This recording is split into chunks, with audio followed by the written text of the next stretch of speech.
Imanaga is on the mound, and the offense has been improving. Can the Cubs keep it going against the Mets?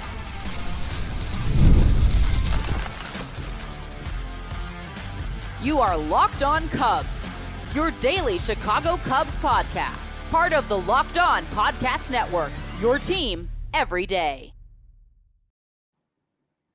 You are Locked On Cubs, part of the Locked On Podcast Network, your team every day. Alongside Sam Olber, I'm Matt Cozy. Sam and I are lifelong fans, taking our passion into discussion with you on all things Cubs. Thank you for being part of the show and making us your first listen today. And the best way you can help us grow the show is to listen every day, like the video, and comment anything below. Today's episode is presented by Tax Network USA. Did you know that it's never too late to resolve your tax issues with the IRS? Don't wait. Reduce your tax debt and get help from a team of licensed tax pros by calling 1-800-549-1000 or by visiting tnusa.com/locked-on. Fresh off their first three-game series win in over a month, the Cubs begin a three-game series with the Mets at 1:20 Central Friday. Cubs are 36-39, while the Mets are 35-38, as these two teams are a part of a group of 9 teams competing for the second and third wild card spots. 9 teams. Shota Imanaga is leading off the series for the Northsiders, and the offense has had a great week. Sam, I, for one, am excited to see if the Cubs can continue to really get it going at this point. Matt, before we talk about this Mets series and I give my 2 cents on it, I'd like to open today's Friday show. It's been a nice off day, a little bit of relaxation in terms of the Cubs land. And I'd like to ask you a trivia question that I think is very appropriate this week. That's the hint. Okay. I'd like to ask you, who has the most home runs against the Cubs in baseball history? And it's this week is the hint? Yes. Pete Alonso? No, somberly this week. Willie Mays. Willie Mays has 92 career home runs against the Chicago Cubs. I was going to guess Barry Bonds at first. He hit 342 at Wrigley Field with 54 home runs and a 1.178. Remember, they used to play each other all the time back then. But still, Holy 92 career home runs against the Chicago Cubs for the Say Hey Kid. Anyway, that's great. As the Mets come to town, right? I feel pretty good about this series. You know, I always say this. You know, Friday's the one. I want to win the first game of the series. If we could do that, it sets the tone. We should be able to win the series. Cubs are right now a -150 favorite on Friday. Thought it'd be a tad higher than that with Imanaga on the mound and Quintana, who according to you is thrown well lately. I put quotes over that because he had one good start. But the Cubs haven't. the story of this weekend will be: can the Cubs get off the schneid against left-handed pitching? I hope so. They have not hit left-handed starters basically since April, and they're going to face 2 on Friday and Sunday, Quintana and Peterson, and then in the middle on Saturday it'll be Megill, who's probably been their best guy. So Saturday's the game I'm a little nervous about because I believe Taillon will pitch for us, and it's going to be really, really hot, and it's going to be a struggle for him to keep the ball in the yard. But I think for Friday, you jump on Quintana early. Mets haven't seen Imanaga yet. And you know, that's the game you want to get to set the tone for the weekend. Well, it sounds like a good plan to me. It is going to be Imanaga, Quintana, Taillon, Megill. Is it Megill or McGill? McGill, I think. Assad and Peterson, Sunday, 1:20, 1:20, 6:10. Saturday and Sunday are on national TV on FS1 and ESPN, respectively. The Mets do have some names on offense: Lindor, Nimmo, Alonso, Martinez, McNeil, Sam. Yep. We know about all these dudes. Alonso has been a Cubs killer in his career. And they are better as a team against left-handers than they are right. Wow. And that is the Metropolitans, who up until Wednesday had won 7 straight games, and they're 8-2 in their last 10. Cubs are 11-2, Sam, and Imanaga starts this year. He's been good at home. He's been good during the day. He's been good on 5 days rest. All three of those things are happening on Friday. He really has been a joy to watch. I would say really approaching star-ish status, certainly all-star status. He's a lock for that right now. 1.89 ERA, 78 Ks to 11 walks in 76 innings. And I find this interesting of note. This start Friday against the Mets will be the first time in the big leagues Imanaga has faced a team a second game. He went 7 shutout against them on May 1st. I forgot that he faced them already. Yeah. I forgot that. Good tidbit. That scares me a bit. 7 shutout, but it was, a month and a half ago. Because this is the only team, like you said, they've calculated that. They've wanted to keep him away as much as possible from repeats. Yeah. That's something to keep tabs on. I feel somewhat skittish about it as well. Yeah. Clearly, a couple teams recently have had great plans. The Brewers, the White Sox even hit Imanaga around. But his last couple starts, he's been a stud again. And for the most part this year, he's been elite. So second time around, it really is something to watch. The thing with Imanaga is just, can he change his approach? Because when he gets beat, one of two things happens: he either hangs a splitter or he's just overly aggressive with his fastball. So if he could locate, I think sometimes he gets a little bit too four-seam fastball happy for my liking. Just that's my only small critique of his. But I think I don't think the wind will be howling out tomorrow. So hopefully he could keep the ball in the park. And, the Cubs, I'm not expecting a dominant Shota outing. I'm expecting a good enough one to win. The Cubs are going to have to score runs against Jose Quintana and get off the schneid against the left-hander.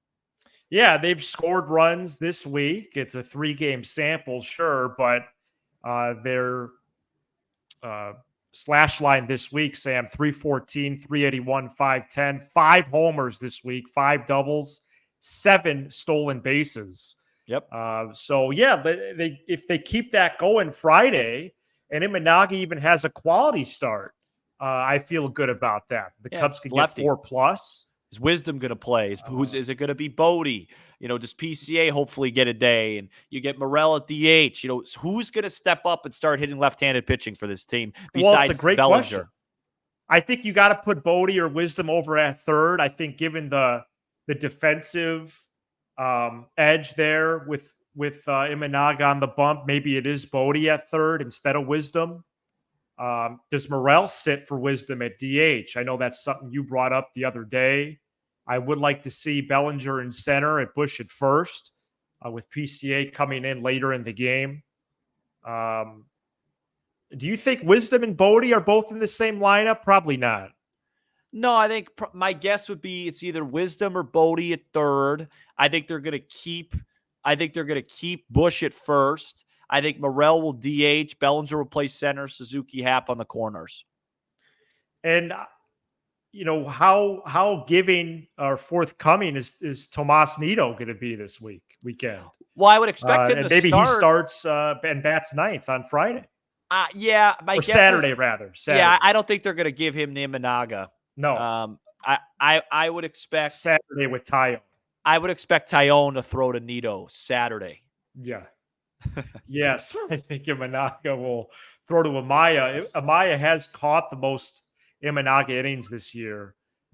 45 of his innings. Gomes had about 30 innings prior to his DFA earlier this week.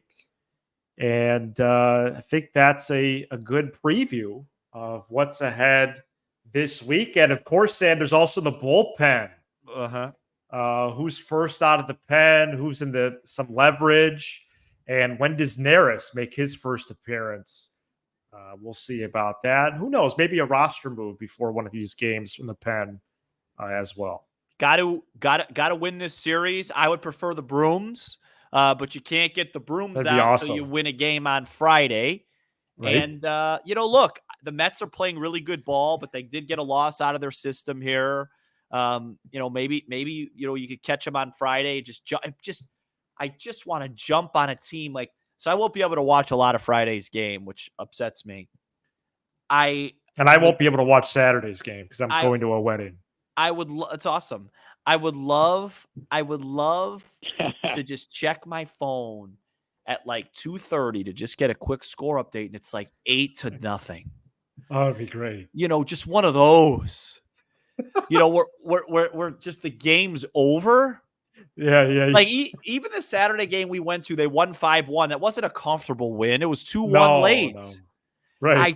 I want a game where I could just on my way home, instead of having to blast the radio, I could play a little Chicago or country. No country. A little, only the begin. I don't want to get copyrighted. Sorry. Right. I just want to enjoy a little nice summer day. Cubs win 9-2. Oh, is that so hard?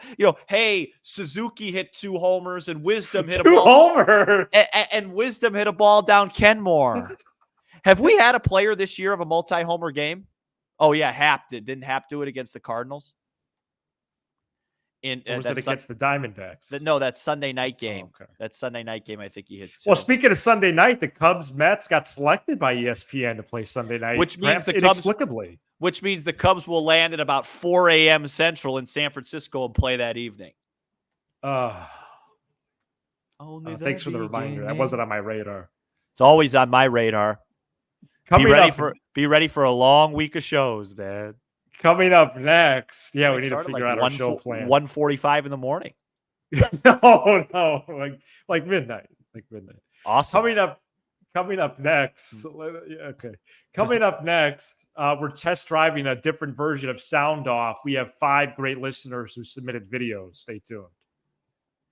Today's episode is brought to you by Tax Network USA. Here on Locked On Cubs, we pride ourselves on getting you the latest news for your team, whether it's the offseason, the draft, spring training, or the playoffs. It's year-round. You know what else is year-round? Collection season. Just because tax season is over doesn't mean the IRS will stop coming after you for unfiled taxes. The IRS can garnish your wages, levy your bank accounts, and even seize your property. Don't let the IRS target you. Let the licensed pros and tax experts at Tax Network USA go to bat for you. With over 14 years of experience and an A-plus rating by the Better Business Bureau, Tax Network USA has saved their clients over $1 billion in tax debt. Whether you owe taxes, have complicated matters that require tax planning, or finally hit that parlay this season and need help correctly filing, call 1-800-549-1000 or visit tnusa.com/lockedon. That's tnusa.com/lockedon. See the link in this episode description below for Tax Network USA. The Cubs play the Mets at 1:20 p.m. Central Friday, and you can hear every pitch of the Cubs' hometown broadcast on SiriusXM by searching Cubs on the SXM app.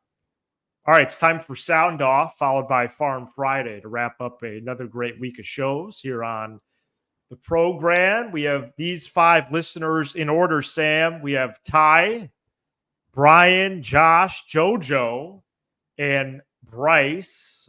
Ty, who's been on this show now multiple times, including as a guest host. He's going to lead us off, and then we'll pause after each of the videos and reconvene as well. So here is Ty on. So Matt had asked your podcast listeners to send in a video talking about their thoughts on the season thus far and making it more of a rant session. I don't need rant sessions. My rant sessions happen during games when I'm screaming at the TV. And it was lovely when my mother-in-law and wife were in the room last week during the Giants game when they hit the go-ahead 3-run home run. They said, "Oh, it seems like you're really not enjoying watching the Cubs." And I said, "Actually, I'm not. I haven't enjoyed watching the Cubs since 2016. So there's a lot of things, guys. You really can't take a step forward without making some major adjustments to this bullpen. I know Almonte and Merriweather are coming back, but my concern is that are those guys going to be at top tier shape when they come back? How long will it take for them to build up and be able to execute efficiently?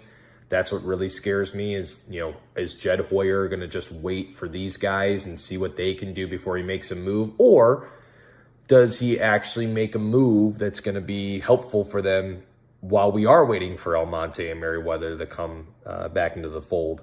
And I just don't foresee them doing it. It's the history of what Jed Hoyer has done. Again, he's done, his starting rotation is what's saving him right now. And the bullpen, he tries to make it as if that they don't need to spend the money or do the things to keep it afloat. And unfortunately, that's going to hurt them as the season goes on. I don't see a path to them making the playoffs without major adjustments there. Offensively, they'll figure it out. Starting rotation-wise, they always seem to figure out, especially during the summertime. So, yeah. So there's my 2-minute rant. I feel like it went well. It's probably better that I did this when nobody was home. So there's Ty right there, and great. Oh, come on! Sorry, Ty. I dozed off during that. What? No, I'm just joking around. It was great. He lost me at the part where his wife and his mother-in-law were in the room when Neris gave up that 3-run homer. Those are the type of things where I would have to walk away. I would have to walk into the other room. I would need about 10 minutes to just get myself together after something like that. That was one of the worst things I've seen. I don't know, maybe that week with this team. But, right. Yeah, as usual, I agree with everything Ty said. All right, so let's keep giving this a test drive. Maybe we'll see after these 5 videos. Maybe we do it again. Maybe we never do it. All right. Here's Brian. Here's our great listener, Brian. Hey, Sam, Matt. First off, love the show. Second, I really don't have a feeling about the current Chicago Cubs because I go through a range of emotions every time they go out. It's either comical, it's either intense. It's never easy, and it's not fun. It's not fun. It's honestly quite comical at this point. You couldn't write it better. Between the injuries, between the whole organization as a whole, between just zero lack of energy, you name it, there's just nothing there for them. And honestly, when you put out the episode, the Cubs are in last place, I laughed because I didn't think it was true. And then I looked at the standings, and then I laughed for another 3 minutes. When Neris gave up the home run yesterday, the breaking point, I laughed, I chuckled, because it was just so obvious to see it coming. And yet no one's doing anything about it. And we're getting to the point now where it feels like I need to stop watching for my sake because I'm caring more than our $177 million shortstop is. And I think that's the problem.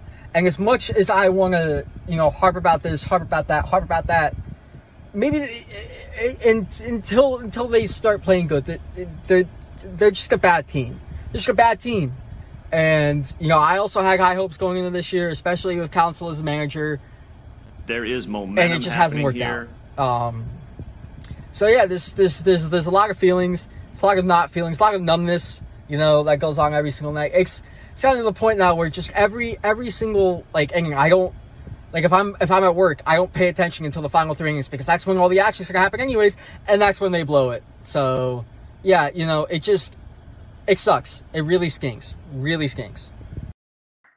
Who's that, Brian? Brian, yeah. Looks like he was taking a break at Chick-fil-A there to do that. I was there. I was there last night for dinner. Oh wow! Yeah, great place. Yeah, that was great, Brian. I appreciate that. Really good. Yeah, it's like I wonder what I would do. I like the Swanson comment. Well, he's right. Wow. We care probably too much as a fan base. Maybe. I wonder if I were working during the games like that, like how much I would check it. Yeah, that's a good question. Because yesterday when they were on, I always have it somewhere in my ear. I wonder, tomorrow will be a good test. Okay, I'm doing something. I can't really be on my phone. How into it am I? How much FOMO do I have of not being around that? That'll be interesting. Here is Josh from Los Angeles. What's up, Matt and Sam? This is my sound off. Matt, it was great meeting you at Wrigley during the White Sox-Cubs game, which the Cubs won. Nice series win over the Giants. Hope we sweep the Mets. Here's my prediction. I believe the Cubs should and will make the wild card this year. They have more depth and talent than a lot of the teams in that mix. And I know it's been ugly lately, but last year, remember, they were 10 games under 500. And I was with Sam. I waved the white flag. I was at that Angels series last year where they got swept on the road. And it really felt like that team was done for. I feel like this team is closer in the mix. They're showing some signs. I also believe Michael Busch has been polarizing. I feel like he's been overhated by some fans because he had that great stretch early on. And then, of course, the league adjusted to him. And so he's had some struggles. But he has been, for a rookie, essentially, he's a rookie, a solid hitter. I mean, these are great numbers if you think about it, and he really should play every single day. That was a good trade, if you ask me, because I really didn't believe in Almonte. I watched him a lot as a Dodger, and he had some serious blow-ups, but he's looked really good too. Once you get Almonte back and Merriweather and deadline, you go after a really solid reliever. This could be a pretty good team. Do I think they're going to win the championship? No. In fact, I feel like this particular group of guys, there's something about their streakiness and their mentality that makes me hard to believe that they're going to win it all. But I do think that this team will make the wild card, and then it's a matter of can they use their young prospects with a few big splashy moves in the offseason to take it to the next level.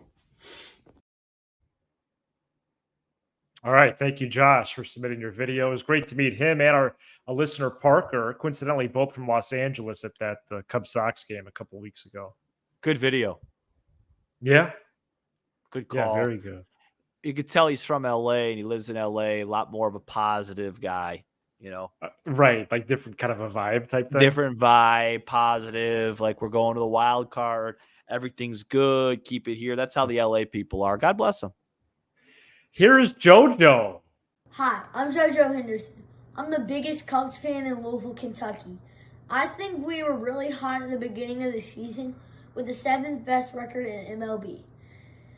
But our bullpen and hitting kind of brought us down after that. But I still believe we can be a better team and improve our hitting and bullpen. Go Cubs. Nice, JoJo. Very good video. I apologize. Sometimes when I see the young people that watch our show who are great, I get upset at myself because I do spread a lot of negativity, and you don't want to spread that to the young people. JoJo, Carson. Yeah, but that was a great video. And listen, I don't disagree. I mean, I get a lot of heat on the show when I've said many times, I think the Cubs are going to turn it around. I'm just worried that it might be too late when they do. Right. But if they do it right now, then it wouldn't be too late. So good stuff. And last but not least, it's Bryce in Iowa, or original every day. I don't want. Hey guys, this is Bryce from Iowa. What did you say? I said, is he going to talk about Iowa lacrosse and you know, one of those weird sports in Iowa that everyone plays? Yeah, the Iowa water polo team might be third in the country. We're going to find out. Hey guys, this is Bryce from Iowa. Thanks to Matt and Sam for putting this on here today, letting some guest speakers come on and share their thoughts. We appreciate what you guys do. Matt and Sam, I would say you guys know me at least well enough to say that to keep my thoughts on the current state of the Chicago Cubs under 2 minutes is a bit of a stretch for me, but I'll do the best I can here. If you were to ask me to summarize my thoughts of the current state of the team in a word, I would say apathy. That's pretty well how I feel about this team right now. I said the other day that sitting down and watching a Chicago Cub game this year is much like going to work. You know, it's very businesslike. You sit down, you watch the game because really it's what you do. As a loyal Chicago Cub fan, that's what you do. You sit down and you watch a game just like you go to work. And every once in a while, you have a good day at work, just like you'll have a good day watching the Cubs. They're not as often as we'd like this year, but you never know. Maybe they can get things turned around. Offense is starting to heat up a little bit. Maybe we can get a few things figured out with the bullpen getting healthy here in the next few weeks. That would be wonderful. I have a lot more thoughts about counsel in the front office and lineup construction and contracts, and specifically what counsel did or did not know going into signing his contract. I'd like to have an interesting conversation about that at some time, maybe down the road with you guys. But for now, just want to say thank you guys for what you guys do, and go Cubs. Thank you, Bryce. Fantastic. And that was 5 great listeners right there. Bryce, JoJo, Josh, Brian, and Ty. When we return, we're going to get into a couple of prospects, one that just got promoted to AAA Iowa and one that might be joining him pretty soon. We're brought to you by Stitch Fix. You know, that instant confidence boost you get from an outfit that makes you look really good? Well, that's what you could get with Stitch Fix. You could easily upgrade your wardrobe this year with a professional stylist that helps you find new on-trend favorites that will work for you. Just give them your style, and size, style, and budget preferences, and there's no subscription required. They send you pieces of clothing plus outfit recommendations and pro styling advice. You keep what works and send back the rest. They also have shipping, returns, and exchanges that are always free.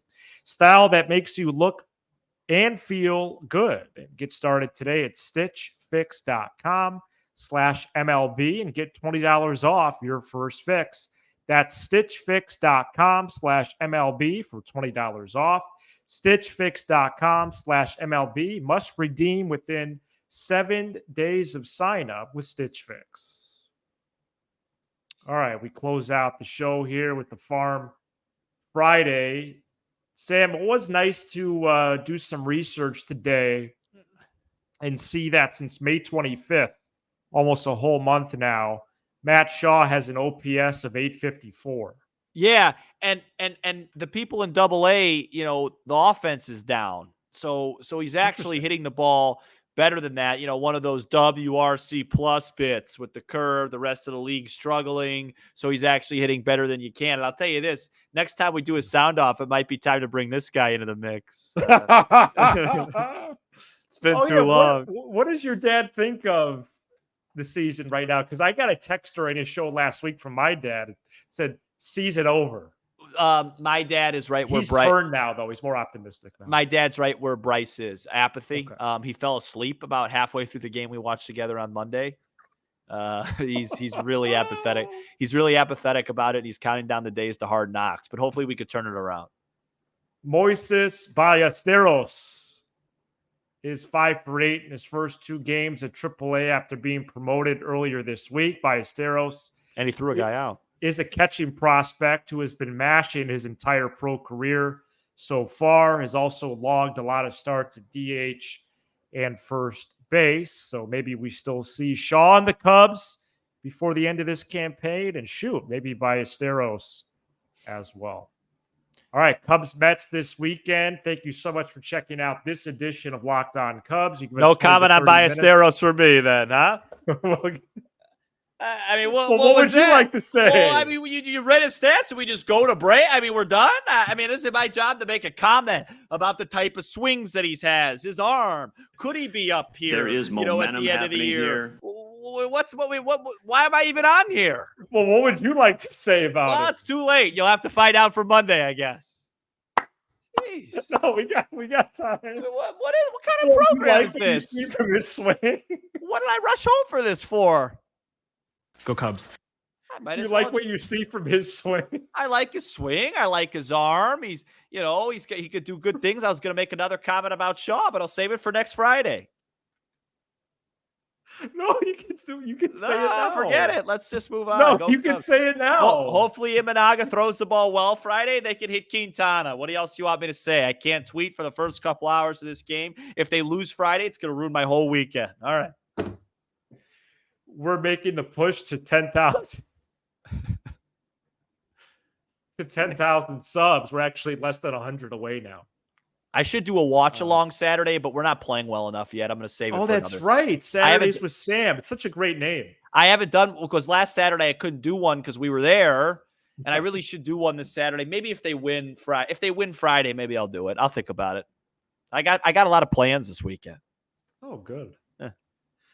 And if you want more of us, consider supporting us by subscribing to our Unlocked podcast. The link to subscribe to Unlocked is in this episode description.